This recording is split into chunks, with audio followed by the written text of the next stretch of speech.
আসসালামু আলাইকুম ফ্রেন্ডস, কেমন আছেন সবাই? আশা করি সকলে খুব ভালো আছেন। আমি শবনম, সাবনামস কিচেন ফর ইউতে আপনাদের সকলকে স্বাগত জানাই। আমরা বাঙালিরা পাটিসাপটা খুবই পছন্দ করে থাকি। তো আজ আমি একটু নতুনভাবে কিছু আপনাদের সাথে শেয়ার করতে চলেছি।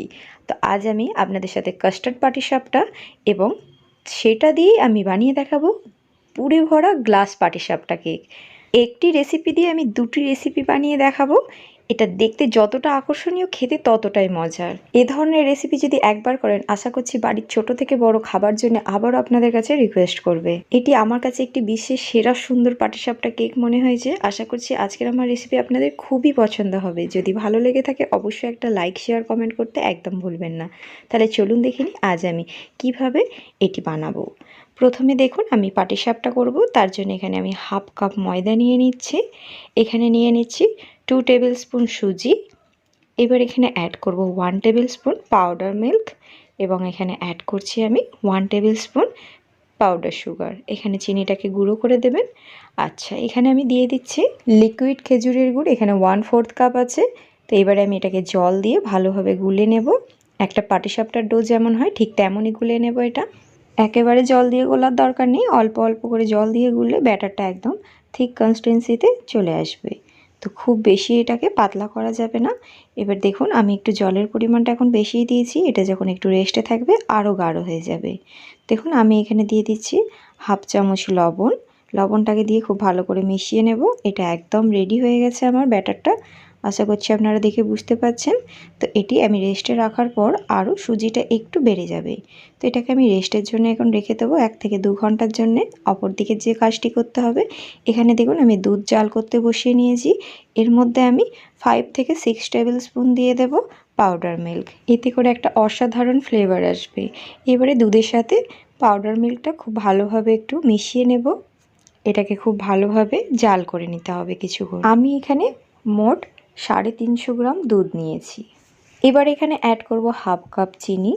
এখানে চিনিটাকে দিয়ে খুব ভালো করে দুধের সাথে মিশিয়ে নেব। এটি আমি জাল করতে রাখবো। অপর দিকে যে কাজটি করতে হবে, তো দেখুন এখানে আমি কিছুটা দুধ রেখে দিয়েছি 1/4 কাপ মতো। এর মধ্যে আমি 3 টিস্পুন কাস্টার্ড পাউডার অ্যাড করে দিচ্ছি। এটাকে দুধের সাথে খুব ভালো করে মিশিয়ে নিতে হবে যাতে কোনো রকম লাম্পস না থেকে যায়। তো দেখুন এটা মেশানো হয়ে গেছে। অপরদিকে যে দুধটা জাল করতে দিয়েছিলাম এটা অনেকটাই কমে এসেছে। আশা করছি দেখে বুঝতে পারছেন। ধারে যে মালাইগুলো লেগে আছে সেইগুলোকে ভালো করে দুধের সাথে মিশিয়ে নেব। এবারে যে কাস্টার্ড মিল্কটা আছে এটা অল্প অল্প ঢালবো এবং দুধের সাথে তাড়াতাড়ি করে এটা মিশিয়ে নেব। যেহেতু এটা খুব তাড়াতাড়ি গাঢ় হয়ে যায়, তো তার জন্য আমি অল্প অল্প দেবো আর ভালোভাবে মিশিয়ে নেব। এটি নাড়তে নাড়তে দেখবেন খুব তাড়াতাড়ি ঘন হয়ে যাবে, একটা ক্রিমি টেক্সচারে এটা চলে আসবে। ঠিক এমন পর্যায়ে এখানে অ্যাড করব 1 টিস্পুন আলমন্ড বাদাম পাউডার এবং এখানে অ্যাড করে দেব 2 স্পুন কাজু বাদাম পাউডার। এতে করে একটি অসম্ভব মজার টেস্ট পাবেন আপনারা এটা থেকে। একদম ক্রিমি একটি মালাইয়ের ফ্লেভার পাবেন আপনারা এই পুরটি থেকে। তো এটাকে খুব ভালোভাবে এইভাবে জাল করে নেব। তো দেখুন এটা একদম ভালোভাবে রেডি হয়ে গেছে। তো আমি এর থেকে অর্ধেকটা তুলে নেব। তো এইভাবে একটা ছোট বাটির মধ্যে আমি 1 বাটি তুলে নিচ্ছি। আপনারা ভাববেন এটা অনেকটাই পাতলা আছে, কিন্তু এটা ঠান্ডা হয়ে গেলে অনেকটা গাঢ় হয়ে যাবে। তো দেখুন আমি ঠিক এতটা মতো তুলে নিচ্ছি। এবারে বাকি যেটা আছে এটাকে আরও একটু জাল দিয়ে আরও একটু গাঢ় করে নেব।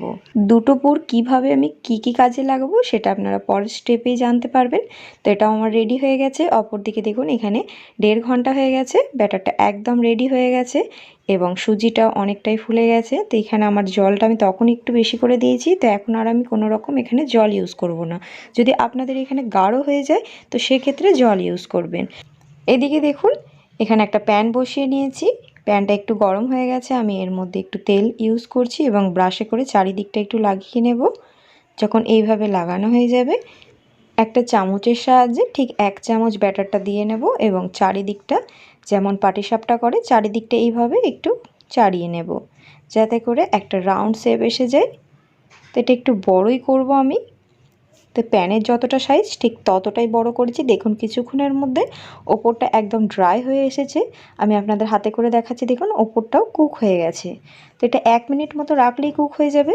এবার যেটা আমি বাটির মধ্যে তুলে রেখেছিলাম দেখুন কতটা গাঢ় হয়ে গেছে। এবারে পুরটা একটু দিয়ে নেব।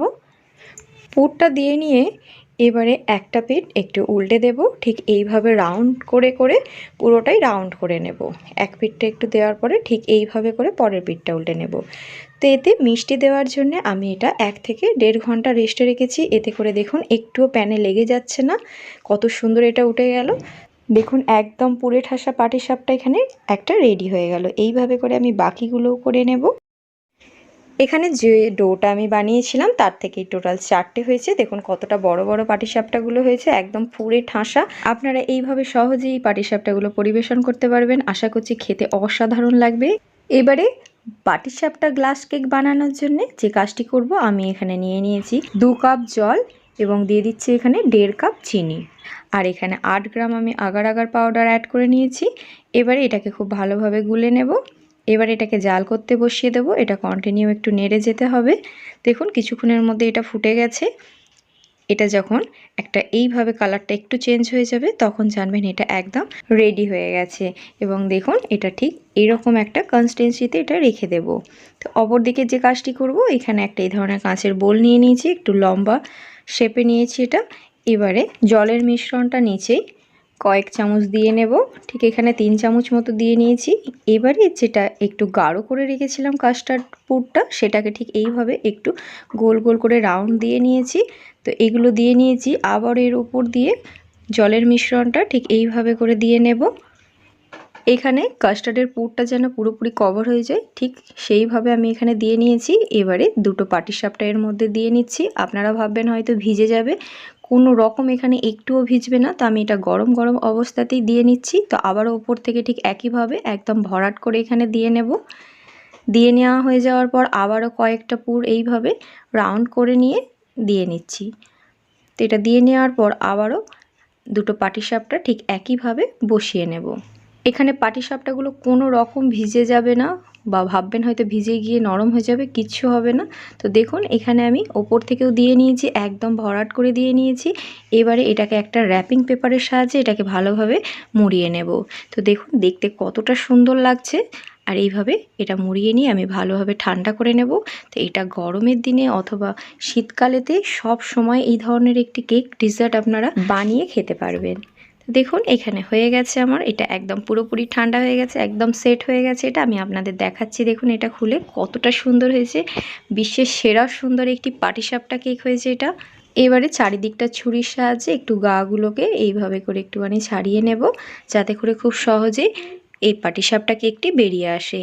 একদম দেখুন পাটিসাপটাটা কত সুন্দর, এটা ঠিক একইভাবে সেট হয়ে আছে। খাবার সময় যখন এই কাস্টার্ডের পুরগুলো মুখে লাগবে, খেতে দারুণ লাগবে, একটা ক্রিমি টেক্সচার পাবেন। আমি আপনাদের এটাকে কেটে দেখাচ্ছি, দেখুন কতটা সুন্দর সেট হয়ে আছে, ভেতরে কোনো রকম একটুও ভিজে যায়নি। এবং এটা যখন কাটা হয়ে যাবে তখন দেখবেন ভেতর থেকে যে কাস্টার্ডের পুরটা আছে কত সুন্দর ক্রিমের মতো বেরিয়ে আসবে। বাড়িতে কোনো গেস্ট এলে তাদেরকে এই ধরনের রেসিপি বানিয়ে দিলে আশা করছি তারা চমকে যাবে এবং খেলে আপনার প্রশংসা করতে কিন্তু একদম ভুলবে না। এবং বাড়ির ছোট থেকে বড় সকলে খুবই পছন্দ করবে, এইটুকু আমি কথা দিতে পারি। তো যদি আপনারা এইভাবে ট্রাই করে থাকেন আমাকে অবশ্যই জানাতে একদম ভুলবেন না যে আপনাদের কেমন লাগলো।